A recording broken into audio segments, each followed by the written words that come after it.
మోకాల కిందికి ఉన్నారు, పైకి ఉండకూడదు.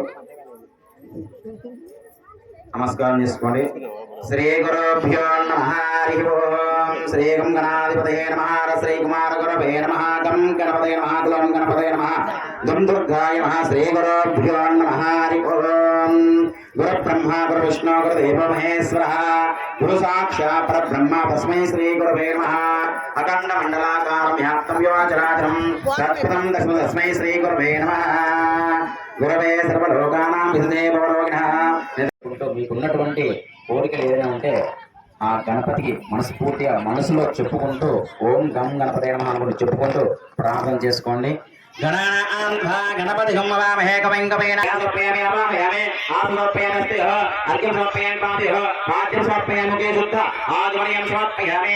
అక్కడ మీ దగ్గర ఉన్నటువంటి పరిచయం దగ్గర నీళ్ళు ఉన్నాయి కదా, అలా ప్రోక్షించండి. ఒకసారి అందరూ ఒక్కొక్కరు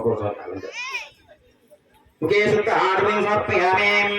శుద్ధో గ్యాస్తానం పాపోష్ఠామయ భస్తాన హోతేదానః మహేరనాస్వాదిధావశదేవానః తస్మా అరంగమావశయన ఆపోజేదానః శుద్ధో గ్యాస్తానం సమర్పయామి.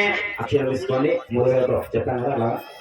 అభి వస్త్రాన్ శోషాంశాపధేనాస్గృహ పూయమానః అభిచంద్రాపర్వైన స్మరణాస్మతే అక్షిదాన్ సమర్పయామి.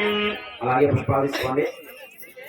తలాకం తీసుకొని పుష్పాలు కలుగుని తలా 5 చేయండి. 5 పుష్పాలు చేయండి. తీసుకోండి. అంటే ఇక్కడ తీసుకోండి. గణపతి నమః అనుకుంటూ చెప్తున్నారు. నీ దగ్గర తల్లి అంతా అర్థం అన్నమాట. అట్లా అర్థమైందా? అన్యథా శరణం నాస్తి త్వమేవ శరణం మమ పరమేశ్వరి రక్ష రక్ష జగదీశ్వరి రక్ష శ్రీ మహా దేవత శ్రీ గంగమ్మ తల్లి పోతురాజు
ఎవరు